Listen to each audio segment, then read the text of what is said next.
I'm Matt McClure. And I'm Francesca Maxime, and this is Currents. Stepping up efforts to stop bullying. I think that it's taken us a long time to develop a bullying problem, and it's going to take us some time to solve it. Plus, a closer look at in vitro fertilization after a controversial Nobel Prize award. And a new movie tells the story of faith lost and found. We'll hear from the man who produced and starred in the film.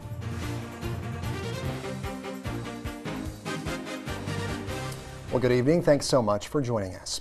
Well, it is a moral issue. That's what Education Secretary Arne Duncan had to say about bullying during a summit organized this summer to address this growing national crisis. Well, it seems you can't turn on the TV or even look at a newspaper without finding another story about a child tragically lost to suicide because the bullying had gone too far and they had had enough. Well, bullying on the playground or even online now, cyberbullying as they call it, it's all getting lots of attention. As we hear from CNN's Carol Costello now, communities are coming together to make bullying a thing of the past.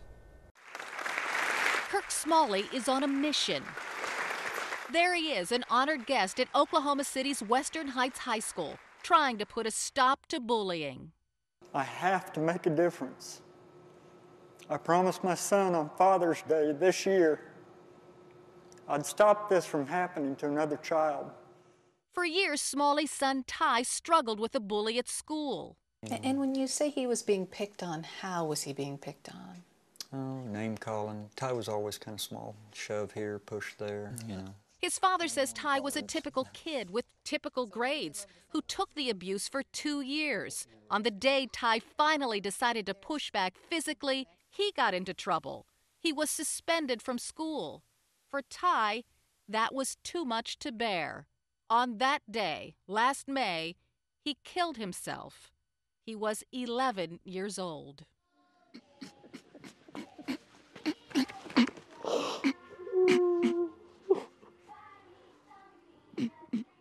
Ultimately, my son's safety rested in my hands. I was responsible for my son's safety. I don't hold... That's a harsh thing to say about yourself. I mean... I'm his dad. I know, but he's out in the world. It's my job to protect him.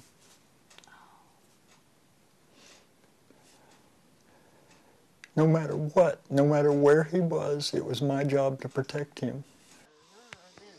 But how do you protect your child from a bully? Assistant Deputy Education Secretary Kevin Jennings was appointed by President Obama to keep kids safe at school. Ty's story could easily have been his own. Were you bullied in school? Like many kids, I was bullied very severely when I was in junior high and high school. And the first day of 10th grade, I actually refused to go back to school because I simply wasn't going to go back to a place where I got bullied every day. Jennings organized the nation's first ever bullying summit, but even he admits it's a baby step. Experts can't even agree on how to define bullying. Is it physical, electronic, psychological, nonverbal, or all of the above? When might something happen? When might the federal government act and say, these are the guidelines we want to put in place, do it? I think that it's taken us a long time to develop a bullying problem, and it's going to take us some time to solve it. It's why there are no federal guidelines schools must follow to deal with bullying. They're on their own. In Smalley's home state of Oklahoma, each school district deals with bullying in different ways. It's something else that infuriates Smalley. A lot of schools around the country, their answer to bullying is they let the victim leave a little bit early. They let them go home early to get a head start on the bully. You're singling this child out. This child that's been picked on, you're singling him out now. Real solutions will come too late for Ty. But Kirk Smalley is on that mission. We've kept this alive through the summer. It's why he organizes vigils at the Oklahoma State House. He thinks bullying ought to be a crime. And it's why he tries to convince other kids to stand up for the bullied. Save their fragile self-esteem. Save their lives. It's his promise to a boy who loved his family, hunting, and the St. Louis Cardinals. We haven't done Ty's last load of laundry because it still smells like him. We haven't washed his sheets because I can go in there and lay on his bed and still smell my boy. You want to learn what bullying and suicide's all about, you talk to the people directly who it affects the most.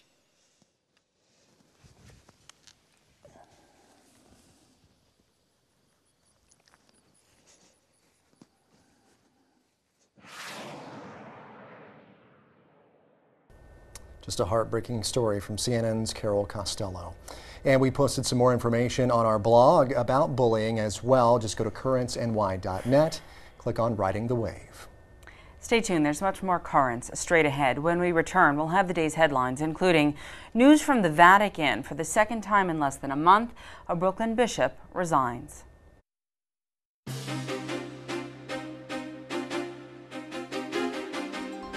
Welcome back to Currents. I'm Matt McClure. And I'm Francesca Maxime. Coming up later, a new film takes a look at losing faith and getting it back. We'll talk to its producer and its star. But first, let's turn to the day's headlines. Well, Pope Benedict accepted the resignation of one of Brooklyn's auxiliary bishops today.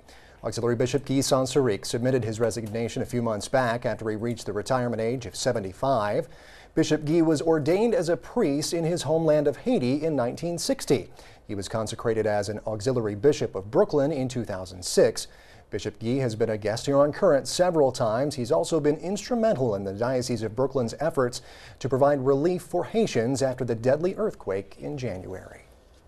Well, in Washington, the Supreme Court heard arguments today in the case of one controversial Kansas church, that pickets soldiers' funerals.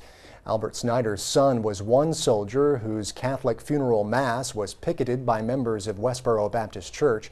Snyder filed a suit against the group, claiming they violated his family's privacy. But the church group says that freedom of speech is what should prevail. CNN's Sandra Endo has the story. This is not the usual sign of a funeral. But in 2006, for Albert Snyder, this was the scene when his family buried his son, Marine Lance Corporal Matthew Snyder, who was killed in Iraq at only 20 years old. It was probably the worst day of my life. If you lose a parent, you're an orphan. If you lose a spouse, you're a widow or a widow. But if you lose a child, there's not even a word to describe it. The protesters from Kansas Bay's Westboro Baptist Church, led by Pastor Fred Phelps, picketed hundreds of military funerals since the church believes soldiers are dying as a punishment to the country for homosexuality. A protest even though Matthew Snyder wasn't gay. I'm sorry that they raised their son for the devil in hell. After fighting to prohibit these protests for military funerals, the argument is now in the hands of the Supreme Court, set to hear the case today. This is a filthy nation, and I say thank God for dead soldiers. That kid gave his life for his country, and these people don't respect that at all. Snyder and Phelps are fighting over defamation and invasion of privacy versus freedom of speech. Snyder's family won $5 million in the first round, only to lose on appeal to Phelps. That is CNN's Sandra Endo in Washington. Well, homosexuality is at the center of another controversy, this time at the UN.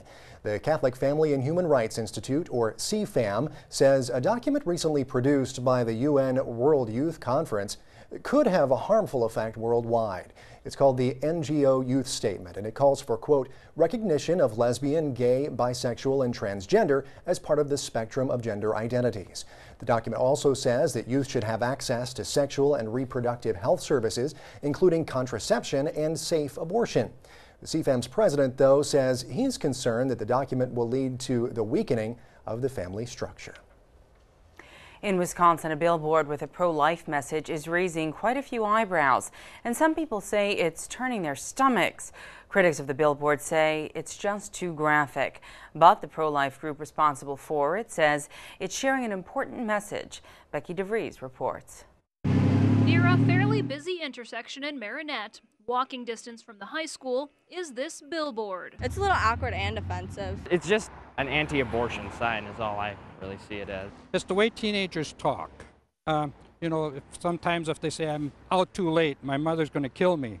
Well, this girl has gotten pregnant, and she says, my mom's going to kill me. Well, what we also have is this girl is pregnant, and it's clear you can see the baby, and the baby does not have a voice, so we're giving the baby a voice. my mom really is going to kill me. Well, we give a place that if they want help, Bay Area Pregnancy Services provides alternative for abortion and helps the girls who get into this situation. The billboard is paid for by Life Corps, a nonprofit organization based in Menominee. We have the message, what the problem is, and then we have the message of where the girls can go to get help. No girl should have to go through this alone, and they shouldn't have to have an abortion. However, some of those passing by didn't get that message at first glance. It kind of scares the pregnant people, like pregnancy and like saying, oh, my parents are going to kill me when they find out, and so I think the only thing I should do is get an abortion or something along those lines. I don't mind it being here. It's all right that you're trying to portray your idea here because, I mean, if you want, this is a busy intersection, this is where all the teens come from. I'm personally pro-choice, though, so it doesn't really matter to me. Another high school student agrees with the pro-life, anti-abortion message, but thinks the billboard is promoting it the wrong way. I think it's very graphic. It could have been expressed in a completely different way. The billboard has been turning heads and will likely continue to do so for the next month it is on display. That is reporter Becky DeVries in Marinette, Wisconsin. Turning now to Algeria, where 2 Christian men have been cleared of any wrongdoing for eating during the Islamic holy month of Ramadan. Police arrested the men back in August for eating lunch at a construction site where they worked. During Ramadan, Muslims are called to fast during daylight hours. Officers accused the 2 Christian men of insulting Islam by not fasting and took them to court. But the judge said the men did not break any laws and set them free. And finally, church leaders have high expectations for next year's World Youth Day in Madrid. During a press conference at the Vatican, Madrid Auxiliary Bishop Cesar Franco Martinez says the 2011 event is expected to be among the largest World Youth Day gatherings to be held in Europe. That means about 2 million young people are expected to participate. Bishop Martinez also said social networking sites like Facebook and YouTube and Twitter, well, they're key outlets for raising awareness, mobilizing, communicating, and financing World Youth Day. Organizers maintain Facebook pages and, get this, 18 different languages. Well, stay tuned. There's much more currents coming up. Just ahead, a bridge to life or path of destruction. We'll get answers to tough questions on in vitro fertilization.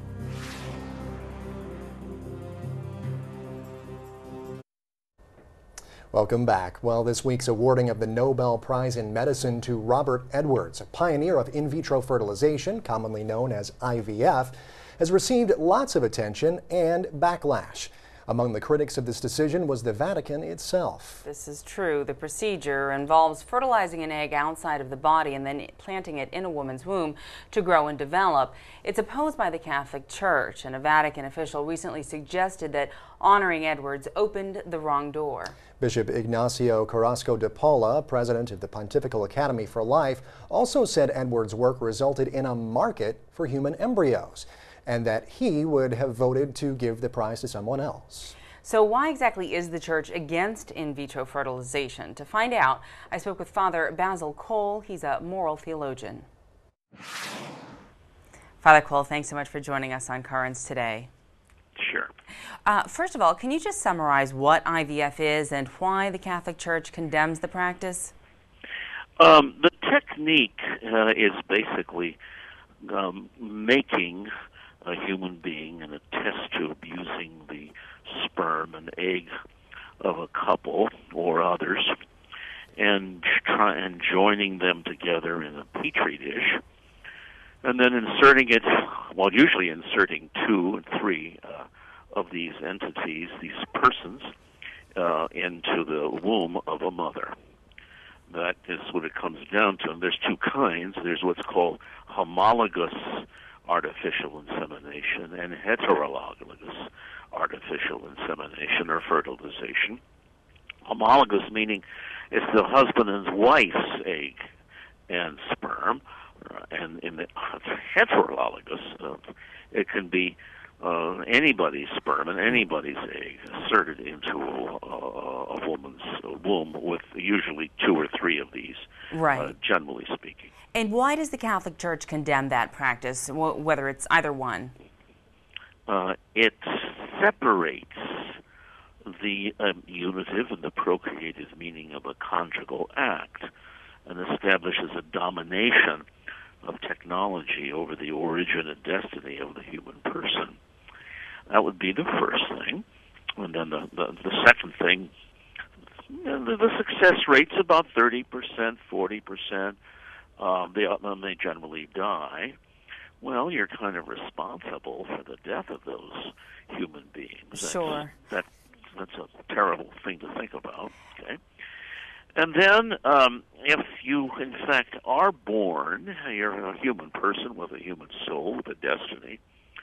But if you come from, say, a heterologous fertilization, who's your mom? Who's your dad? You might have, you might have 3 or 4 parents, and it's not clear what your identity is in terms of who's what or who's who, shall I say. Nevertheless, that's why the Church will say that the homologous fertilization is not nearly as evil as the heterologous. And nevertheless, whoever, you're a human being with a destiny and are to be revered and respected as a human being. So then what does the Church say to parents who do ache for their own children and who did use this method of conceiving? I mean, have these parents committed a sin, and how does the Church look upon the children born through this procedure? You sort of said that one may be less evil than the other. Right. That is to say, one method may be less evil than the other. Well, what happens is you have to keep in mind, no one has a right to a human being. No one has a right to be over a human being completely, as in this particular case. A human being is a gift. Now, that can't be perhaps proven by reason and philosophy alone, but it theologically makes sense. And so as a result, we could say that the desire for a child is normal, it's reasonable, but the desire is not an end in itself. It's a desire that also has to be given by God, in the ordinary way of conjugal love and conjugal acts. Well, then what are some of the alternatives that married couples might want to look at if they want to create a family, but they can't in the traditional way? Well, the first traditional way after this, of course, is adoption. That's the first thing.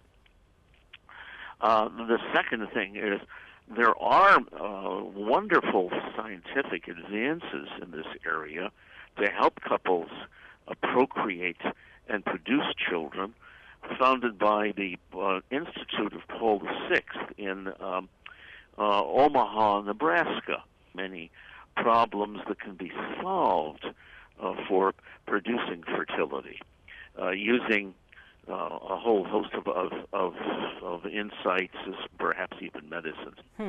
So there are some other options out there for folks. All right, well, Father Cole, that is all we have time for today, but we certainly... I'm so sorry. I could go on for a couple of hours. Another time. Yeah, it is a very interesting topic. We do appreciate your time today. Thanks so much. Okay, God bless.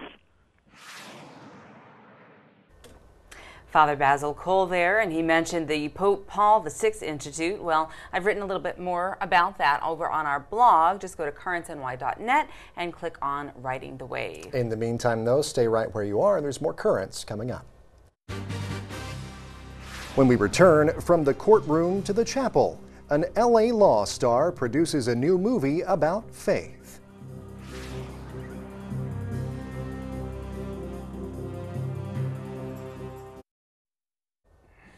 Finally tonight, some of you may know him best as Arnie Becker. That name certainly rings a bell to me. He's the blonde, dashing ladies' man on NBC's 80s hit show LA Law. Dating myself here. Now, if you've grown up doing your homework on a laptop, however, you probably know him best as Henry Spencer on USA Network show Psych. But actor Corbin Burnson, that's his real name, His latest cinematic turn is taking place on the big screen. Described as his most personal film to date, it's the story of a man who has lost his faith. Indeed. The movie is called Rust. It tells the story of a pastor who returns to his hometown after being away for many years, looking for answers in his own life and trying to get the real story behind a tragic fire. Corbin Bernsen wore many hats on this film. He's the star. He also, though, wrote, produced, and directed it. And I recently had a chance to talk with him by phone. Corbin Bernsen, thank you so much for joining us here today on Currents. We really appreciate your time. Well, thank you for having me. Well, the film is Rust. It's out on DVD coming up on October 5th. Tell us, first of all, just a little bit about the film. Well, the film came about, really, it was a sort of a combination of a lot of forces, all in God's hands. My father had passed away, and I was sitting with a bag of ashes and really wondering, what happens from here? Where is he? Is he in heaven? Is he in hell? Is there a heaven? Is there a hell? What has he done in his life? And it really opened up the doors to my wanting to rediscover my views on faith and my commitment to faith and commitment to God. It really opened the door. Not that it had ever gone away. I like to tell people it had been there my whole life, and I remember from my earliest memories, having that relationship with God.